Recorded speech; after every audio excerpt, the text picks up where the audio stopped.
Jolly morning mga kabubuyog, another day at Gombok Dental Center. At ngayon nga ay magpapacheck up tayo muli kay Dr. Jennifer Gombok. Dito lang ngayon sa G. Lazaro Street, Dalandanan, Valenzuela City. At pumasok na nga tayo sa kanilang clinic. Grabe, napaka-aesthetic ng kanilang clinic. Kaya naman nakuha ko pang mag-mirror shot. At sinuot na nga tayo ni ate ng PPE. Alam niya kasi hindi ko to kayang isuot sa sarili ko. Kasi nga hindi ko talaga alam kung paano. At nagulat nga rin ako sa kulay ng PPE, kakulay ng buhok ko. Char. At tinawag na nga tayo ni Dr. Jennifer. Hi, Doc. Ay, sinol tayo sa may Gombok Dental Center together with Dr. Jennifer.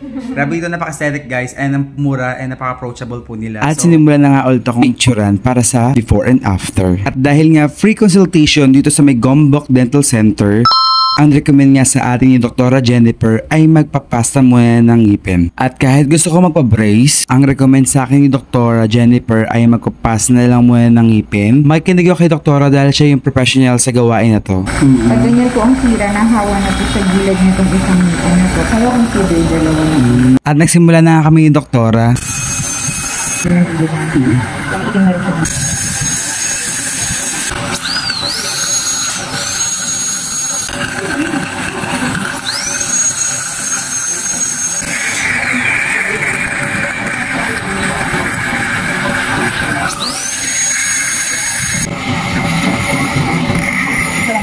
At nagulat nga ako mga kabubuyo, malaki na pala yung kailangan ipasta sa ngipin ko.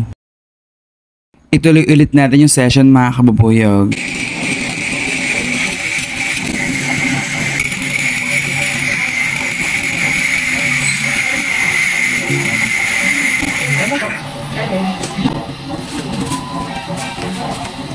Ang ganda. Lalagyan na nga tayo ni Doktora ng pasta.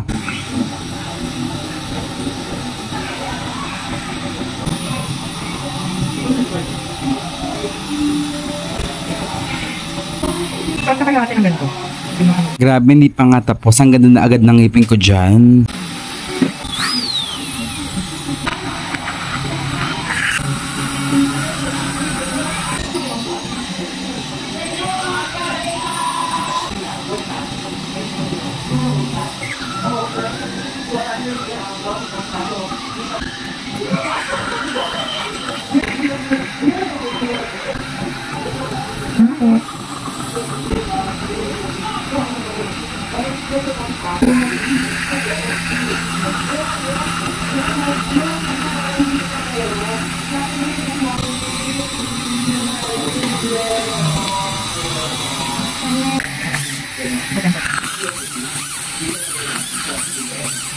At tapos na nga ang aking pagkapasta kay Dr. Jennifer Gombok ng Gombok Dental Center. Thank you so much, Doc. Para sa mga naghahanap ng legit at murang braces, dito lang yan sa may Gombok Dental Center. Meron po silang metal braces package opening promo with free consultation para sa murang down payment na 3,500.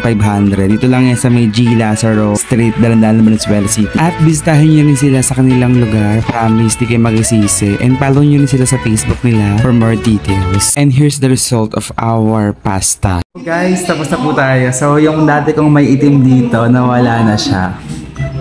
Pasta lang po yan. Thank you so much, Dr. Jennifer.